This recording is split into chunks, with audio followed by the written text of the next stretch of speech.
वो भी आपकी सर्विस की डेफिनेशन में है।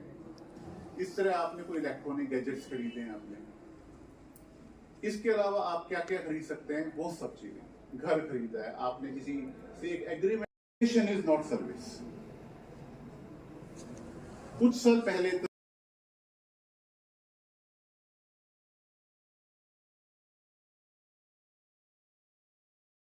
लगता है कि आपने उससे गुड लिया है, सर्विसेज ली है, you follow the definition of. तो कंज्यूमर की डेफिनेशन अगर डिफाइन होगी, there is no parameter to define. कोई स्ट्रेट जैकेट फॉर्मूला नहीं है कि yes this is the definition of. इस तरह इसमें कुछ एक आपको टर्म्स मिलेंगे जिसको आपको समझना पड़ेगा इस एक्ट के लिए, प्रोडक्ट लायबिलिटी। बट इस प्रोडक्ट लायबिलिटी इस एक्ट में आया है। अब आपको ये पता है, इससे पहले मैं बताऊं कि देयर आर 2 एक्ट्स। प्रीवियसली जब पिछला एक्ट था, बिल बना के किताब आपको कहती कि दिस इज अ फ्लेवर, इस पे ऊपर मैंने नाम भी लिख दिया, बट दिस इज अनफेयर क्योंकि आई एम रिप्रेजेंटिंग कुछ गलत कर रहा हूँ इसमें। तो कोई आपसे कुछ कमिट करता है और वो एक अनफेयर प्रैक्टिस माना जाएगा। इसी तरह देयर आर मेनी प्रोवर्ब्स कि हार्म क्या है इसके अंदर, कि हार्म की डेफिनेशन में क्या आएगा, कि जब आप एक कंज्यूमर में जाओगे तो आपको बेसिकली हार्म होना चाहिए कोई। अब हार्म के बारे में हम बड़ा प्रैक्टिकल सी बात करते हैं कि कोई बॉडीली इंजरी होनी चाहिए, नहीं। अगर आपको मानसिक प्रताड़ना भी हुई है कि आपने 4 चक्कर लगाए उसके बाद, 6 चक्कर लगाए उसके बाद, कि भैया आपने ठीक नहीं करके दिया, या आपको उसने सर्विसेज दे दी उसके बाद भी वो चीज़ पूरी तरह ठीक नहीं हुई है, तो वो आपका हार्म है फॉर विच यू पेड। तो ये सब चीज़ें उसको यही समझाने के लिए कि कंज्यूमर की परिभाषा से ही सब कुछ जुड़ा हुआ है। When you go into the definition of consumer, you should know कि उसके अंदर हमें कैसे उसको समझना पड़ेगा। उसको समझने के लिए इन सब कंसेप्ट्स को कोरिलेट करना पड़ेगा आपको। जैसे जैसे कोरिलेट करते चले जाओगे आपको इसका कंसेप्ट और इजी लगने लगेगा। आप सब मैनेजमेंट के स्टूडेंट्स हैं, मैनेजमेंट के अंदर आपको क्या क्या पढ़ने को मिलता है। गया उसके लिए वहां पे, स्पेशली मैं गया, दिल्ली गया, क्योंकि मुझे उस दुकान की नाम की वजह से उस दुकान पे जाना पड़ा। कहते ना ऊंची दुकान फीका पकवान, वो वाला काम हुआ मेरे साथ कि मैं गया उस दुकान पे क्योंकि उसने अपना इतना बड़ा ऑरा रखा था, अपनी पब्लिसिटी इतनी सारी कर रखी थी कि मुझे देखते ही उसके अट्रैक्शन फैसिनेट हो गया, यार this is the brand and I have to purchase my good from this. तो उस गुडविल की वैल्यू कैसे असेस करेंगे, वो आपके ऊपर है।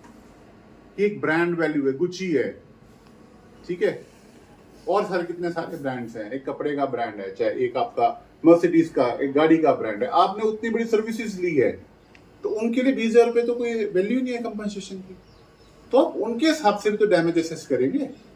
जब आप 2 करोड़ की गाड़ी लेने गए हैं तो डैमेजेस भी तो उसी के अकॉर्डिंग होगा आपका। तो इसकी कोई लिमिट नहीं है कैलकुलेशन करने की।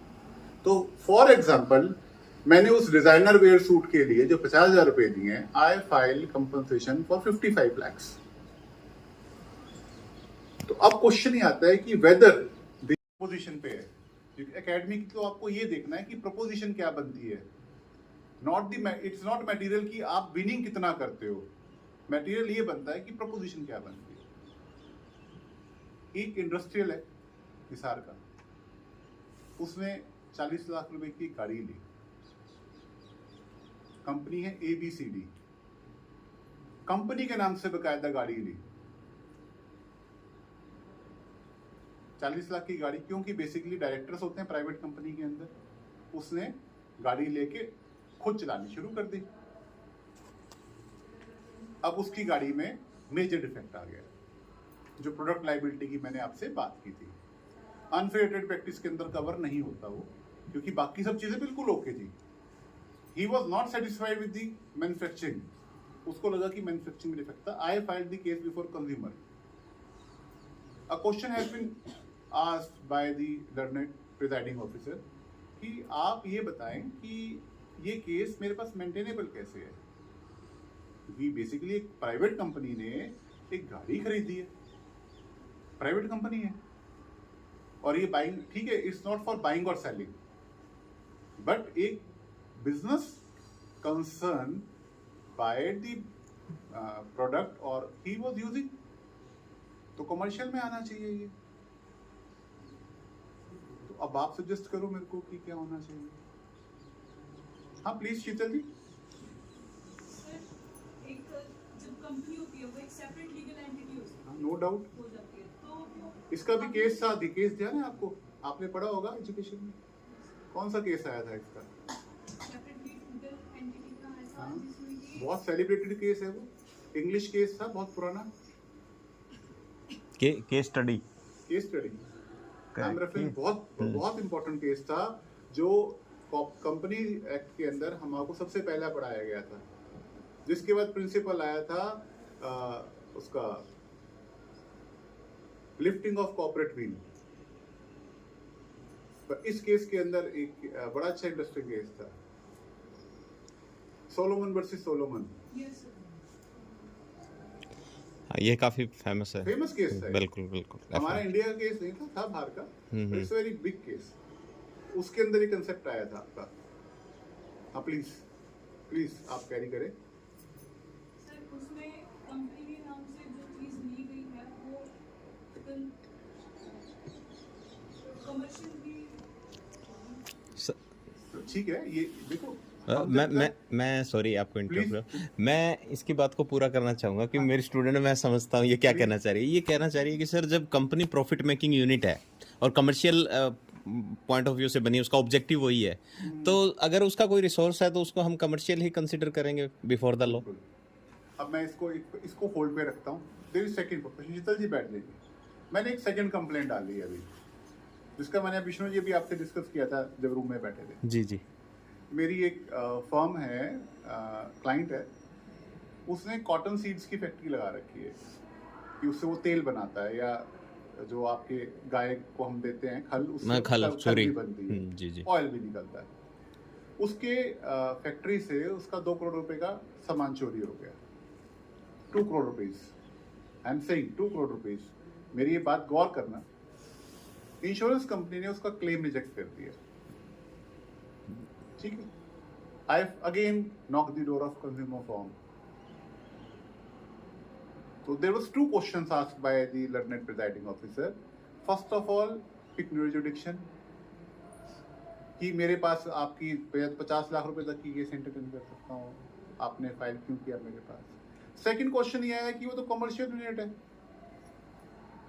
उसका तो बिजनेस का जो मेन माल था, रॉ मटेरियल या फिनिश गुड्स था, वो चोरी हुआ है, तो आप मेरे पास क्यों आए।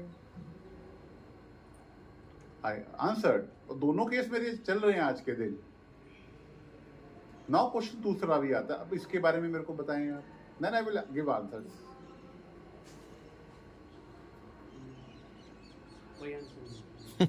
नहीं क्यों, मतलब आपको कंसेप्ट में कहाँ त्रुटि लगी? सर 50 वो 2 करोड़ वाला आपने जैसे बताया कि अमाउंट जो है, हम जो उसकी अमाउंट है तो हम स्टेट कमीशन में डाल सकते हैं उसको, ठीक है। तो 2 करोड़ की अमाउंट उसकी चोरी हुई है तो हम स्टेट कमीशन में डाल सकते हो, तो उन्होंने इस चीज़ पे बोलना नहीं चाहिए था मेरे पॉइंट ऑफ व्यू से। ठीक है गुड। और सर सेकंड वाले कमर्शियल वाले का मुझे कोई नॉलेज नहीं है। अब मैं आपको दोनों का आंसर देता हूँ। हाँ शीतल जी बताएं प्लीज। सर मेरा एक क्वेश्चन है, हाँ कि जो इंश्योरेंस कंपनी के ऊपर आपने केस डाला है, तो उनके हिसाब से उनका तो वो बिजनेस है, वो तो कमर्शियलाइज हो गया, और ये इंश्योरेंस के अंदर जो है वो कवर होता है कि लॉस बाय थेफ्ट और लॉस बाय फायर, ये चीजें जो है वो इंक्लूडेड होती है, उसी के अकॉर्डिंग इंश्योरेंस क्लेम किया जाता है। बिल्कुल। अगर वो क्लेम नहीं दे रहे हैं, रिसीव नहीं हो रहा है, तो उनके ऊपर केस डालना तो बिल्कुल जायज है। तो कंज्यूमर की डेफिनेशन फॉलो करता है आपके हिसाब से? अकॉर्डिंग टू मी, हाँ, तो बी कॉन्फिडेंट।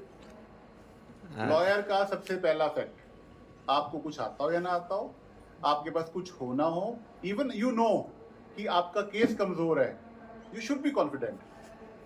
कई बार आपका कॉन्फिडेंस आपको केस जिता देता है, पर अगर आप कॉन्फिडेंट ही नहीं हो तो आप कैसे बात करोगे?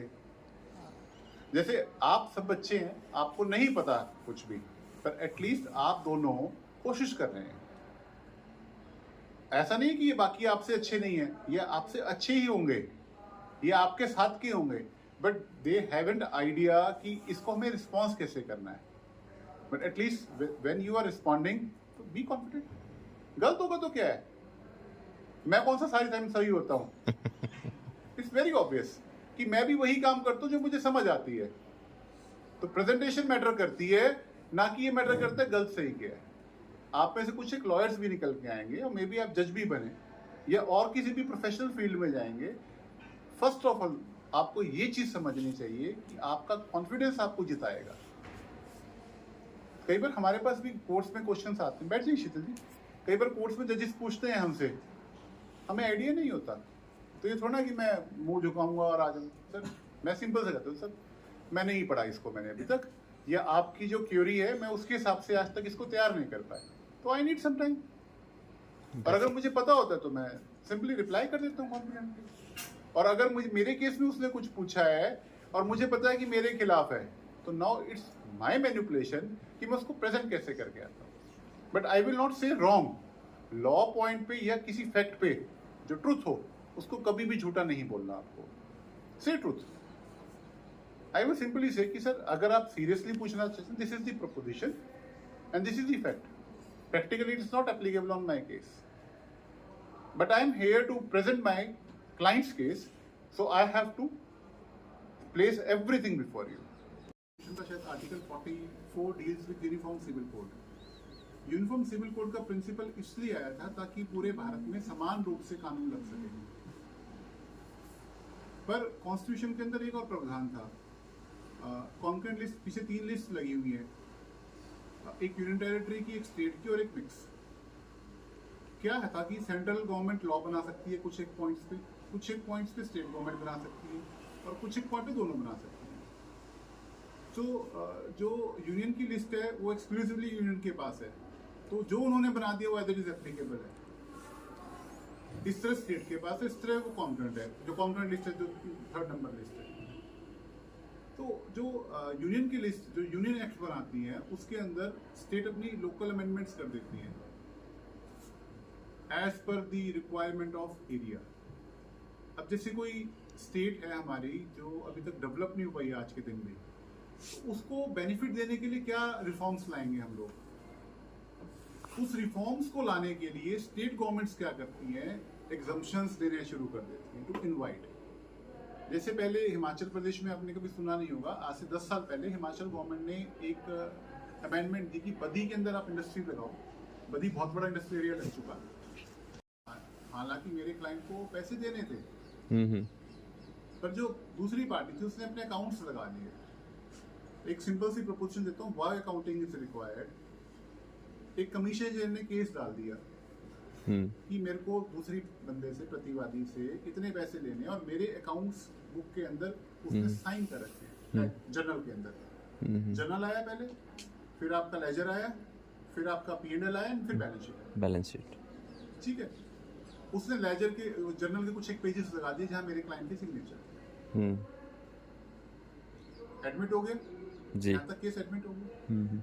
जैसे वो जर्नल था सपोज करें 2020 का, अगर मेरे को उससे पैसे लेने होंगे that will reflect in ledger, और बैलेंस शीट के अंदर सन्डी डेटर की लिस्ट के अंदर वो रिफ्लेक्ट करेंगे जी. बिल्कुल. उसने जब बैलेंस शीट लगाई कोर्ट के अंदर pertaining to next years 2021, assessment year 21-22, assessment year 22-23 and 23-24, उसके अंदर सन्डी डेटर के अंदर दैट एंट्री वाज मिसिंग. क्योंकि जो उसने अकाउंट्स तैयार किए, मुझे नहीं पता कैसे तैयार किए, और उसके अंदर दैट एंट्री वाज मिसिंग.